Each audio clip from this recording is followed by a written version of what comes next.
Cuando Dios creó al hombre y a la mujer, lo hizo en una etapa de la humanidad en la cual el pecado aún no había aparecido. Aún así, Dios le colocó límites a ambos.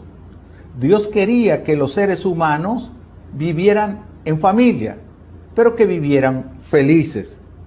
Para que el ser humano pudiera vivir en familia y vivir felices, a Adán y Eva Dios le asignó diversas tareas. Él trabajaría y ella sería su compañía en medio de su soledad. Sin embargo, a ambos les puso un límite. Ellos no podían comer de un árbol específico. Eran libres para el resto, pero su límite era que no podían comer de un árbol en particular. Hay que recordar que la institución familiar fue creada por Dios. También fue Él quien colocó los límites primarios. De modo que cada cultura, cada familia, cada nación establece sus normas particulares, pero ninguna de ellas puede estar sobre los límites establecidos por Dios. Antes, debo recordarte que la violación a los límites establecidos por Dios a los primeros seres humanos fue lo que ocasionó la gran tragedia de la historia. Fue la aparición del pecado en el mundo, y el pecado ha destruido la familia. El pecado está atentando contra la felicidad familiar, contra la unidad familiar. Determinemos entonces qué son los límites en la familia, o qué son los límites para que podamos entender la importancia de que toda familia debe tener ciertos límites. Los límites también pueden ser llamados mandamientos, mandatos, pautas, normas, órdenes. Tienen muchos nombres o significados para determinar lo que son los límites. Los límites pudiéramos definirlos como una especie de ciertas normas y pautas que se establecen para una mayor convivencia social. Los límites es entonces para darnos felicidad, convivencia social, para darnos paz. Cuando se violentan los límites, entonces vienen las dificultades y los conflictos familiares. Los límites son especies de fronteras sociales en los cuales los miembros de la familia interactúan reconociendo la autoridad y el respeto que los otros tienen de parte de él. En el huerto del Edén, en el jardín del Edén, Dios puso los primeros límites al ser humano. Vamos a las Escrituras, vamos al primer libro de la Biblia, al Génesis. Y vamos ahí al segundo capítulo y vamos a leer los versículos 16 y 17. Luego el Señor, Dios, le ordenó al hombre: pueden comer libremente de cualquier árbol en el jardín, pero no debes comer del árbol del conocimiento del bien y del mal, porque el día que lo hagas, sin duda morirás. Notas que Dios estableció un límite y las consecuencias a la desatención de ese límite. Esa norma la estableció Dios antes que el pecado entrara en la humanidad. Ahora que el pecado gobierna el mundo, los límites son más que necesarios para poder defender la institución divina, la primera institución creada por Dios, como es la familia. Uno de los tipos más comunes de los límites en la familia son lo que llamamos las reglas del hogar. Cada hogar tiene reglas implícitas y explícitas. Algunas están claramente establecidas y otras no están establecidas, pero sobreentiende el grupo familiar que debe cumplirlas. Las reglas deben ser decididas desde el principio y deben adaptarse cuando una familia crece y cambia. Por ejemplo, un niñito de 4 o 5 años no le podemos establecer una norma en el sentido de que él debe ayudar, por ejemplo, en los quehaceres de la cocina, porque es peligroso para él, los cuchillos, el fuego, se expone demasiado. Pero a un niño de 4 o 5 años sí le podemos poner como norma que él debe recoger los juguetes que él usó. Las normas entonces deben irse cambiando y determinando de acuerdo al crecimiento que la familia como tal debe tener. Usted entonces puede tener un conjunto general de reglas a los cuales cada miembro se debe adherir y un conjunto secundario de reglas que complementan el estilo de vida de ciertos miembros. Por ejemplo, una regla general pudiera ser el orden en la casa, en la vivienda, en el apartamento. Y una regla particular debe ser cada miembro va a mantener ordenado y limpio su cuarto. Una regla general, el orden, y una regla específica. ¿Por qué nosotros debemos establecer los límites y las normas? ¿Por qué son fundamentales en la familia? En primer lugar, porque otorgan a los hijos sentimientos de seguridad y protección. Cuando hay normas en la casa, el hijo se va a sentir seguro, se va a sentir protegido porque hay reglas claras, porque no va a recibir una descalificación o un maltrato porque violó una norma que desconocía o porque no existía. La segunda razón es porque los hijos van creciendo y van creciendo con propios referentes. Es decir, papá y mamá establecieron normas y ellos cumplen las normas. Yo debo aprender a ser disciplinado y obediente. En tercer lugar, las normas, los límites ayudan a lograr una convivencia más organizada y promueven el sentido del respeto hacia los demás y además hacia uno mismo. Comienzas a respetarte a ti mismo cuando hay límites y normas en tu hogar. Hay algunas cosas que debemos determinar, como cuáles son las características y los tipos de normas que deben haber en la familia. Porque si no hay límites, si no hay normas, si no hay pautas en la familia, entonces no podemos ser felices y nos van a crear serios problemas, serios conflictos a nosotros. Las características más importantes y los tipos de norma es que los límites deben ser realistas. Las normas han de ser posibles de cumplir y estar ajustadas a la realidad. Usted no le puede establecer, por ejemplo, una norma a un hijo que no pueda cumplir. Si su hijo ya es mayor y estudia o trabaja, usted no le puede establecer las normas a él que le puede establecer a un niño o a un adolescente de 14, 15, 16 años. Tienen que ser realistas, de fiel cumplimiento. Segundo, los límites o las normas y pautas deben ser totalmente claras. Las normas tienen que ser entendidas para poder ser cumplidas. No podemos usar para las normas un lenguaje figurado. Tienen que ser muy claras para que el niño lo sepa. Es decir, si tú le dices al niño, después que juegues, debes recoger los juguetes, esa es una norma clara. Pero si tú le dices que me gustaría que el cuarto siempre estuviera ordenado, no le estás estableciendo la norma clara de que al jugar el niño debe recoger los juguetes. Pero es diferente si esa norma de el arreglo y el orden se lo estableces a un adolescente de 15 o 16 años. Los límites deben ser consistentes, es decir, la aplicación de las normas debe ser aproximadamente la misma, independientemente del estado de ánimo.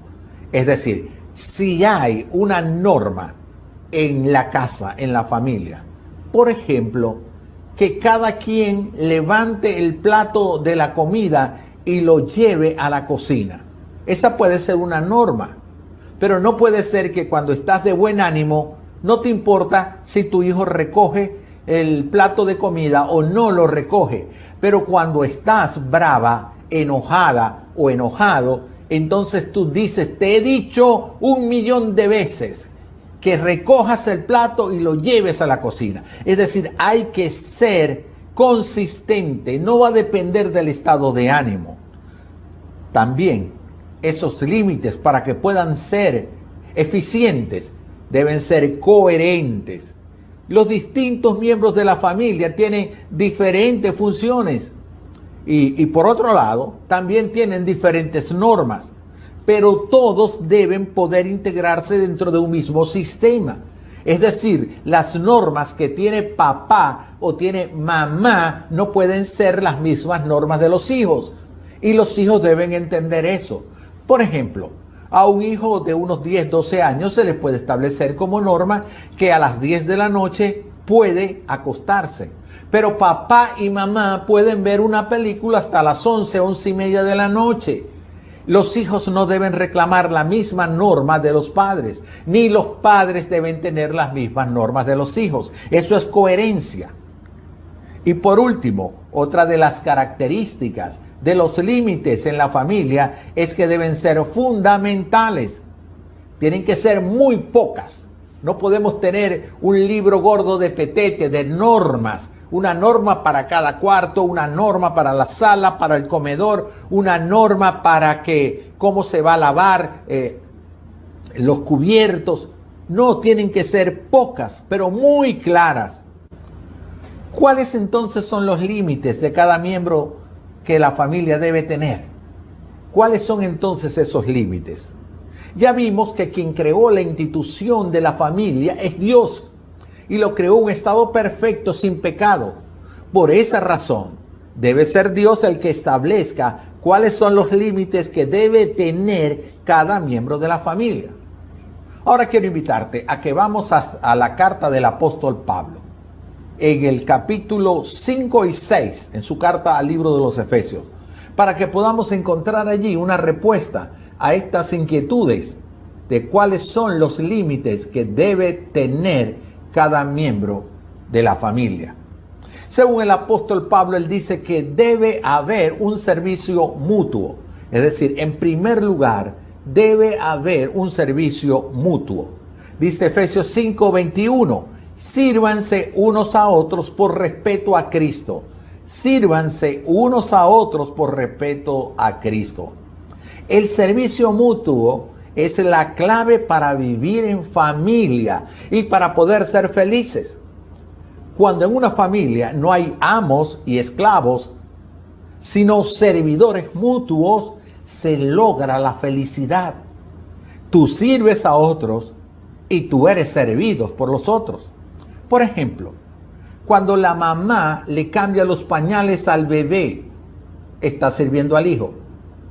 Lo hace por amor, porque no queda de otra alternativa. Pero años más tarde, los hijos terminarán aseando a los padres, porque ellos no pueden valerse por sí mismos. Entonces, podemos ver que ese servicio mutuo va a depender de la edad, del núcleo familiar, de las personas que integran, pero todos deben entender que en la familia debe haber un servicio. No hay siervos o amos y esclavos. Es decir, mamá no es esclava de los hijos no son esclavos de papá. Es un servicio mutuo.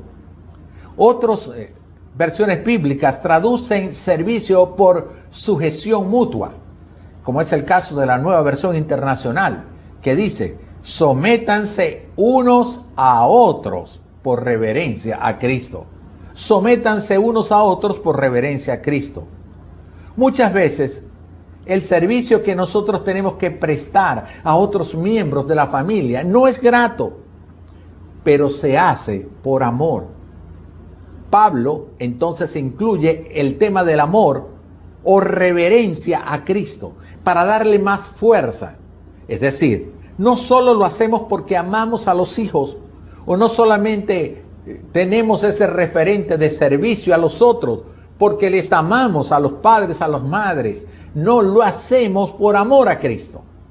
De ahí viene seguramente aquella expresión cuando los padres le dicen a los hijos, por amor a Dios, recoge eso que dejaste tirado en la sala. Es por reverencia a Cristo que debemos servirnos unos con otros. La segunda pauta, norma o el segundo límite que establece el Señor es el sometimiento de la esposa. Es el sometimiento de la esposa. Yo sé que es el más impopular de todos los mandatos divinos que nos toca leer en el siglo XXI. Tal vez pasaría debajo de la mesa si estuviéramos en el siglo XIV o en el siglo XIX o comienzos del siglo XX. Pero ya en el siglo XXI el sometimiento de la esposa es algo sumamente impopular. Ahora, no porque sea impopular deja de ser bíblico y además deja de ser pertinente, porque los límites que Dios estableció a la familia no los estableció para una época específica, como en el caso de lo que Pablo nos está enseñando, sino que los estableció para que la familia sea feliz. Dios te recuerda que quieres que vivas en familia y que seas feliz. Dios no quiere ser popular frente a los ojos de la sociedad. Él no quiere el aplauso de la gente. Él lo que desea es que tú vivas en familia y vivas feliz. Por eso en su carta a los Efesios, en el capítulo 5, en el versículo 22, Pablo dice: esposas, sométanse a sus propios esposos como al Señor. Esposas, sométanse a sus propios esposos como al Señor. Es recurrente la figura de la relación entre el esposo y la esposa como Cristo y la iglesia, que es su novia. Entonces él le pide a la esposa que se ajuste, que se sujete a su esposo como se somete a Cristo. La psicóloga clínica Edrey Rojas, con más de 30 años de ejercicio profesional ayudando a encontrar la felicidad en los hogares, dice: Dios no quiere que nos sometamos a los esposos para hacernos daño o para que nos hagan daño, sino para que seamos felices.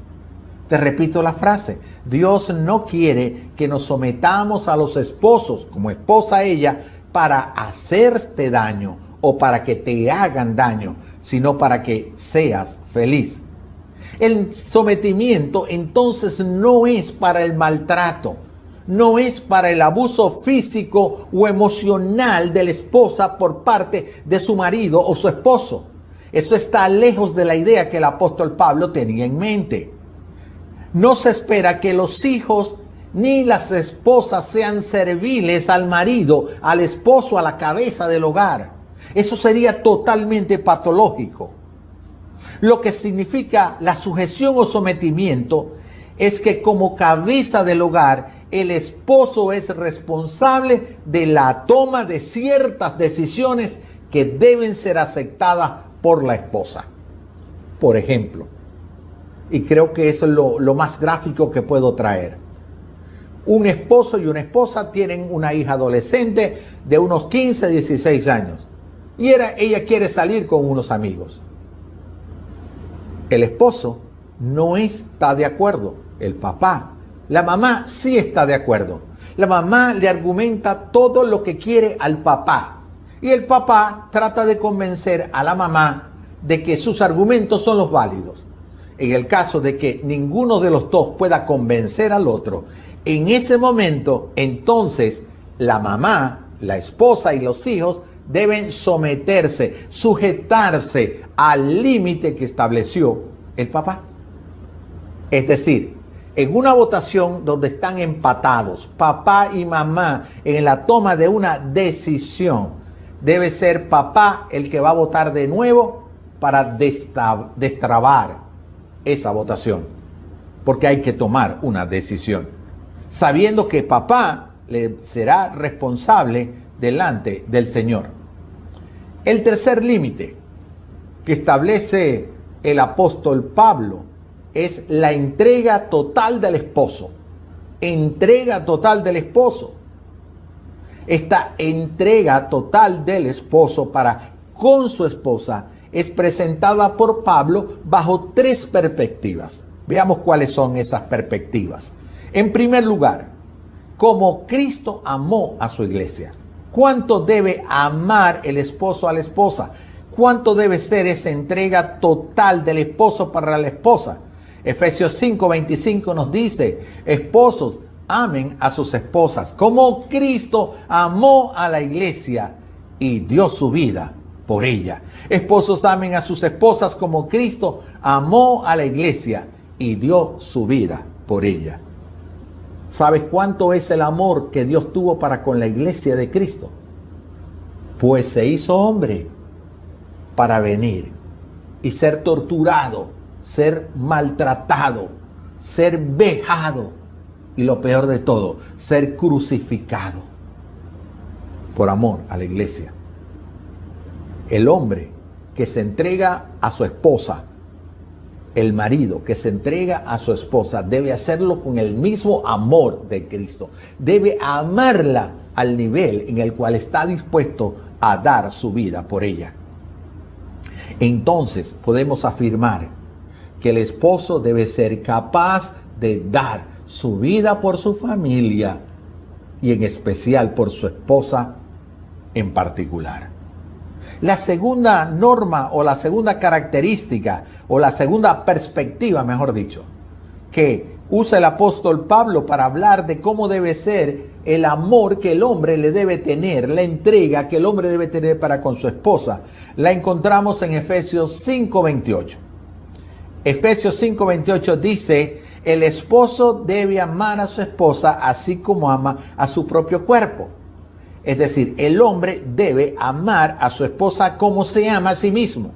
En este tiempo en los cuales los hombres van al gimnasio, cuidan su figura, se hacen toda una serie de ejercicios, se cuidan de manera extraordinaria su apariencia. Pablo le está diciendo a ustedes, hombres, nos está diciendo a nosotros, hombres del siglo XXI, tenemos que amar a nuestras esposas así como amamos a nuestro propio cuerpo. Yo no conozco a nadie que quiera, nadie sano emocionalmente, que quiera hacerle daño a su cuerpo. De la misma manera, un esposo que quiere hacerle daño a su esposa emocionalmente no está bien. Porque el apóstol Pablo dice, debes amar a tu esposa como amas a tu cuerpo. Y la tercera perspectiva con la cual el hombre debe amar a su esposa es viéndola como un solo ser, como una sola unidad, el esposo y la esposa como un solo ser. Efesios 5:31 nos dice, por eso dejará el hombre a su padre y a su madre y se unirá a su esposa y los dos llegarán a ser un solo cuerpo. Por eso, dice Pablo, dejará el hombre a su padre y a su madre y se unirá a su esposa y los dos llegarán a ser un solo cuerpo. Eso me recuerda a mí las antiguas amalgamas que se usaban para las muelas. Es decir, era una mezcla de minerales que se amalgamaban, que se unían, que se hacían fuerte, que se hacían prácticamente imposibles de dañar por cualquier caries o por cualquier otro elemento externo. Los hacía fuertes, sumamente fuertes frente a cualquier amenaza externa. Pero además tenían otra particularidad, eran metales que se unían y que era indivisible, no podrían volverse a dividir, pero también eran irreusables. Es decir, tú no podías dividir una amalgama para luego procesarla nuevamente. Esa es la figura que viene a mi mente cuando dice que los dos llegarán a ser un solo cuerpo. Pablo resalta entonces que no hay posibilidad cierta de vivir en familia y ser feliz si en tu mente está la posibilidad o la creencia de que el hogar puede dividirse, puede destruirse para comenzar una nueva familia, un nuevo hogar. Pero Pablo también resalta que el marido no debe permitir la intromisión de sus padres en la resolución de sus conflictos matrimoniales. Por eso dice el pasaje, dejará el hombre a su padre y a su madre y se unirá a su esposa. Una de las cosas que más roba la felicidad en el matrimonio, en la familia, es cuando los padres pretenden intrometerse en los asuntos y conflictos del hogar. Ningún esposo debe ir a buscar a mamá o a papá para pedirle consejo u orientación de cómo hacer las cosas. Pablo resalta entonces esta perspectiva. Vista de esta manera, lo más importante para el hombre es su esposa y debe dar su vida por ella. Más importante que la familia de la cual él tuvo o proviene. No es para abandonarla, pero no es para que desplace a su esposa. Ya para terminar, quiero hablarte de los últimos dos límites. La obediencia a los padres. La obediencia a los padres es el cuarto límite del cual habla el apóstol Pablo. Él dice, hijos, obedezcan en el Señor a sus padres, porque esto es justo. Hijos, obedezcan en el Señor a sus padres, porque esto es justo. El pasaje dice que es el primer mandamiento con promesa, el cual asegura que les irá bien y tendrán larga vida terrenal. Honrar a los padres nos va a hacer felices, nos va a ir bien y seremos de larga vida. Pero quiero resaltar, por cuestión de tiempo, que hay que observar que la obediencia de los hijos para con los padres es en el Señor. En el Señor. Los hijos no deben permitir el mal uso de este texto bíblico para justificar el abuso o el maltrato de los hijos por parte de los padres. Los padres no pueden abusar de este texto para maltratar, descalificar, abusar de sus hijos. El quinto elemento es sin enojo a los hijos. Es decir, los hijos deben someterse a los padres, honrar a los padres. Dice que es un mandamiento con promesa, como ya vimos. Pero también le establece un límite a los padres. Y dice, sin enojar, sin provocar a ira a los hijos. Efesios 6:4 dice, padres, no hagan enojar a sus hijos con la forma en que los tratan. Más bien, críenlos en disciplina e instrucción que provienen del Señor. Es decir, no está hablando el apóstol Pablo de que los hijos deben levantarse sin disciplina. No, él está hablando de que debe haber una disciplina. Pero muchas veces creemos que la disciplina solamente es castigo físico, y de eso no está hablando el apóstol Pablo. Pablo está hablando de la disciplina y la instrucción. No debemos formar y educar a nuestros hijos en el temor al castigo, sino en la formación de valores y en lo productivo que son los valores en nuestros hijos cuando tengan que tomar las decisiones de la vida. Padres, no hagas enojar a tus hijos. Eso no es educación. Eso puede ser visto en lugar de instrucción como de un maltrato o de un abuso de tu autoridad como padre. ¿Qué podemos concluir al hablar de los límites en la familia? De cómo podemos vivir en familia y vivir felices.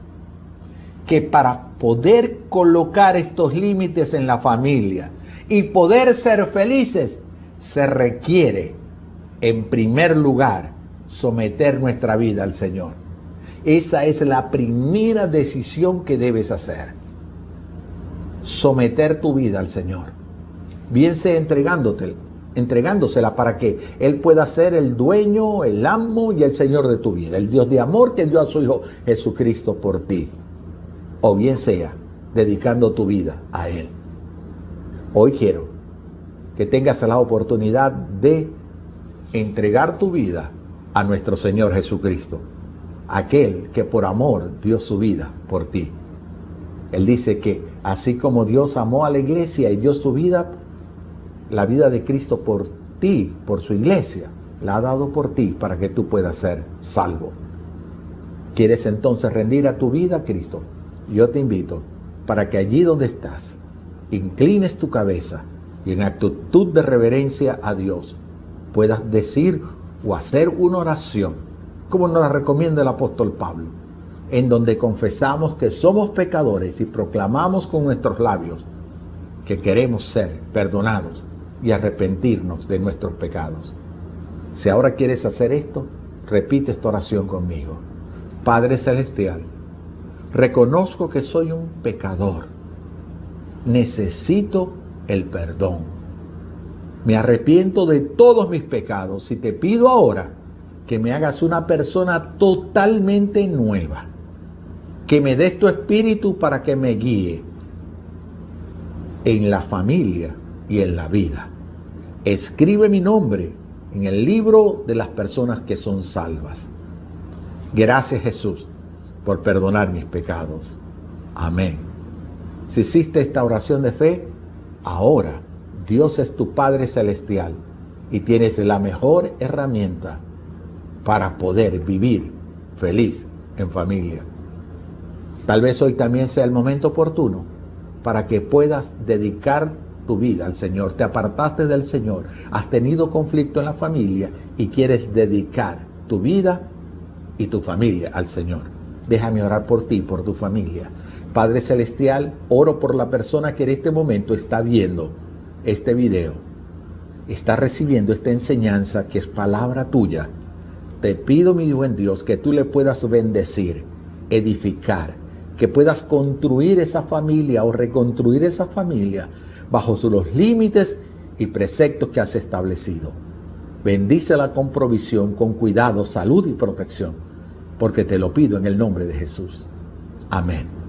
Será hasta una nueva oportunidad.